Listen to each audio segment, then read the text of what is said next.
गल करांगे केंद्रीय मंत्री नितिन गडकरी वालों बोली गई एक कविता के जरिए उन्होंने मौजूदा सियासत ते तंज कस्सिया। उन्होंने कहा कि जो सूबे दे विच काम दे नहीं सन उन्होंने दिल्ली भेजिया, जो दिल्ली दे विच काम दे नहीं सन उन्होंने गवर्नर बनाया, जो गवर्नर नहीं बन पाए उन्होंने अंबैसडर बना दिता।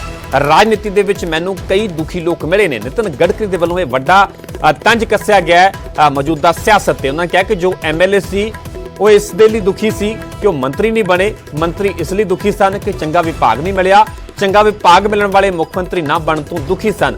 जो मुख्यमंत्री बने उन्होंने भरोसा नहीं, कदों रहणगे कदों जाणगे ये पता नहीं। उन्होंने कहा कि किसी ने पूछा कि सुखी कौन है, हथ खड़े करो, तो किसी ने भी हथ खड़ा नहीं किया। सो अज की सियासत दे विच किस तरह दीयां लालसावां जिहड़ियां ने सियासतदानां दीयां वधदियां जा रहीआं ने, इस लालसावां नूं लै के एक कविता के जरिए नितिन गडकरी ने तंज कस्सिया है अजिहियां लालसावां ते अज दी सियासत ते।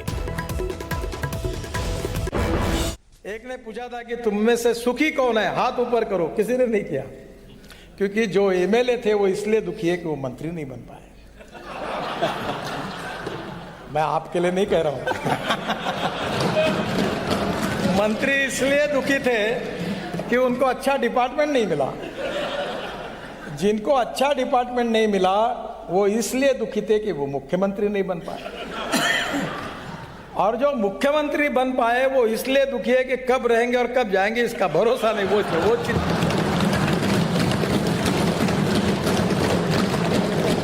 शरद जोशी करके हास्य व्यंग्य कवि थे, बहुत सुंदर कवि थे, शायद आप जानते होंगे। मैं उनका बहुत प्रशंसक हूँ, लेखक थे भोपाल के।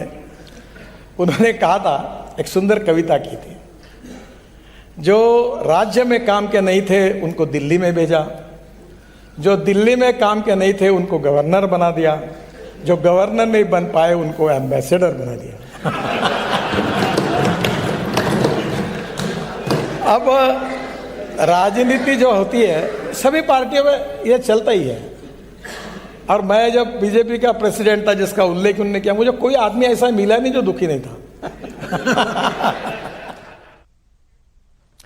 रुख करांगे अगली खबर दा। पंजाब दे विच जमीन हेठले पानी नूं लै के रिपोर्ट सौंपी गई है। रिव्यू कमेटी ने विधान सभा के स्पीकर नूं रिपोर्ट सौंपी है। सूबे दे विच घटदे पानी के पद्धर नूं लै के ये रिपोर्ट सौंपी गई है। कमेटी के चेयरमैन ते विधायक राणा गुरजीत ने स्पीकर दे नाल मुलाकात की। राणा गुरजीत तो इलावा विधायक राजकुमार ਚੱਬੇਵਾਲ, अकाली विधायक गुरप्रताप वडाला ते आप विधायक मीत हेर भी कमेटी का हिस्सा ने, क्योंकि पंजाब दे विच जमीन के हेठला पानी है लगातार उसका पद्धर घटदा होया नज़र आ रहा, जिहड़ा कि वड्डा चिंता का विषय भी बनया होया। ते इसे ही विषय नूं लैके एक कमेटी बनाई गई सी ते इस कमेटी के वल्लों अपनी रिपोर्ट विधान सभा के स्पीकर नूं सौंपी गई है। लगातार जिहड़ा सूबे दे विच घटदे पानी के पद्धर नूं लैके एक कमेटी का गठन किया गया सीगा। कमेटी के चेयरमैन और विधायक राणा गुरजीत ने स्पीकर के नाल मुलाकात की, ये रिपोर्ट सौंपी। इस अलावा राणा गुरजीत तो इलावा विधायक राजकुमार ਚੱਬੇਵਾਲ, अकाली विधायक गुरप्रताप वडाला ते आप विधायक मीत हेर भी इस कमेटी का हिस्सा ने।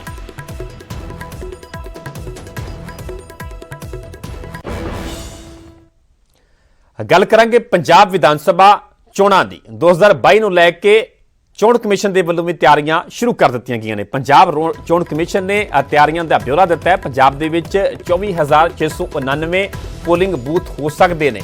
एस करुणा राजू जिहड़े कि पंजाब के मुख्य चोण अफसर ने, चोण अधिकारी ने, उन्होंने वल्लों जानकारी दी गई है। उन्होंने कहा कि 1200 वोटां के लिए एक बूथ बन सकता है। 16,000 के करीब VVPAT मशीनां ने। EVMs मध्य प्रदेश तो आईयां ने। जिवें ही मशीनां पंजाब पहुंचियां, सियासी धिरां नूं जाणू करवाया है। एक उम्मीदवार 30,80,000 रुपए खर्च कर सकेगा।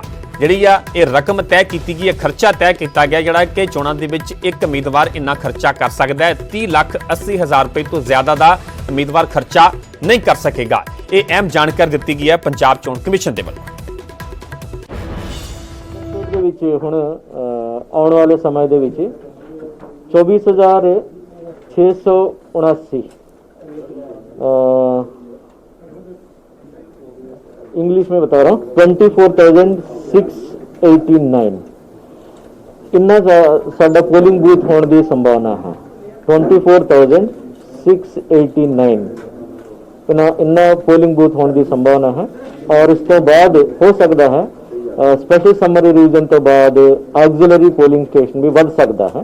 और VVPAT साडे कोल ऑलरेडी है 16,476 इन्ना मैं पूरा डेटा ਤੁਹਾਨੂੰ ਦੇਵਾਂਗਾ ਸ਼ੀਟ ਦੇਵਾਂਗਾ मैं ਤੁਹਾਨੂੰ ताकि तो 16,476 ਇਹ ਵੀਵੀਪੈਟ ਸਾਡੇ ਕੋਲ ਹੈ ਔਰ ਇਸ ਤੋਂ ਇਲਾਵਾ ਪਿਛਲੇ 15-20 ਦਿਨਾਂ ਦੇ ਵਿੱਚ ਇਲੈਕਸ਼ਨ ਕਮਿਸ਼ਨ ਆਫ ਇੰਡੀਆ ਨੇ ਸਾਨੂੰ 10,500 10,500 कंट्रोल यूनिट्स 21,100 वीवीपैट्स एडिशनल अलॉटमेंट किया।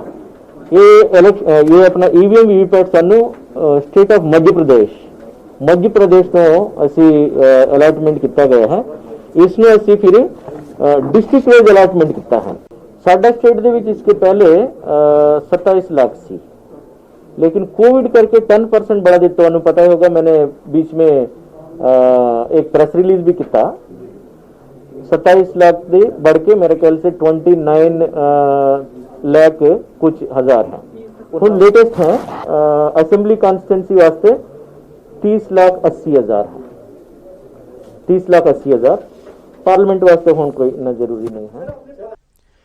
ਗੱਲ ਕਰਾਂਗੇ ਰੋਡਵੇਜ਼ ਦੇ ਕੱਚੇ ਮੁਲਾਜ਼ਮਾਂ ਦੀ। ਪੰਜਾਬ ਭਰ ਦੇ ਵਿੱਚ ਰੋਡਵੇਜ਼ ਦੇ ਕੱਚੇ ਮੁਲਾਜ਼ਮਾਂ ਦੀ ਹੜਤਾਲ ਜਾਰੀ ਹੈ। ਸੂਬੇ ਦੇ ਵਿੱਚ ਕੱਚੇ ਮੁਲਾਜ਼ਮ ਲਗਾਤਾਰ ਪ੍ਰਦਰਸ਼ਨ ਕਰ ਰਹੇ ਨੇ ਤੇ ਰੈਗੂਲਰ ਕੀਤੇ ਜਾਣ ਦੀ ਮੰਗ ਕੀਤੀ ਜਾ ਰਹੀ ਹੈ। ਉਧਰ ਹਰਿਆਣਾ ਰੋਡਵੇਜ਼ ਤੋਂ ਵੀ ਪੰਜਾਬ ਦੇ ਹੜਤਾਲੀ ਮੁਲਾਜ਼ਮਾਂ ਨੂੰ ਹਮਾਇਤ ਮਿਲੀ ਹੈ।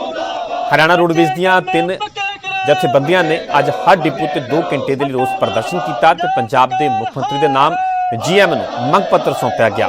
ਇਹਨਾਂ ਜਥੇਬੰਦੀਆਂ ਨੇ ਵੀ ਮੰਗ ਕੀਤੀ ਹੈ ਕਿ ਪੰਜਾਬ ਸਰਕਾਰ ਜਲਦ ਕੱਚੇ ਮੁਲਾਜ਼ਮਾਂ ਨੂੰ ਪੱਕਾ ਕਰੇ ਅਤੇ ਰੋਡਵੇਜ਼ ਦੇ ਬੇੜੇ ਦੇ ਵਿੱਚ 10,000 ਨਵੀਆਂ ਬੱਸਾਂ ਸ਼ਾਮਲ ਕੀਤੀਆਂ ਜਾਣ। ਦੱਸ ਦਈਏ ਕਿ ਪੰਜਾਬ ਰੋਡਵੇਜ਼ ਦੇ ਕੱਚੇ ਕਰਮਚਾਰੀ 6 ਸਤੰਬਰ ਤੋਂ ਅਣਮਿੱਥੇ ਸਮੇਂ ਦੇ ਲਈ ਹੜਤਾਲ ਤੇ ਚਲੇ ਗਏ ਨੇ।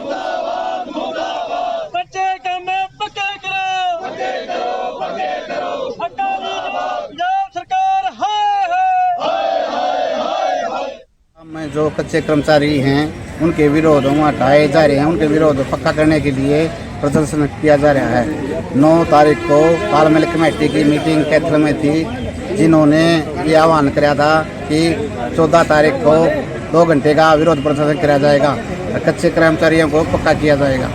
जिसमें 6 सितंबर 2021 से लगातार जो पंजाब के कच्चे कर्मचारी हैं पनबस और पीआरटीसी के, वो लगातार हड़ताल पर गए हुए हैं।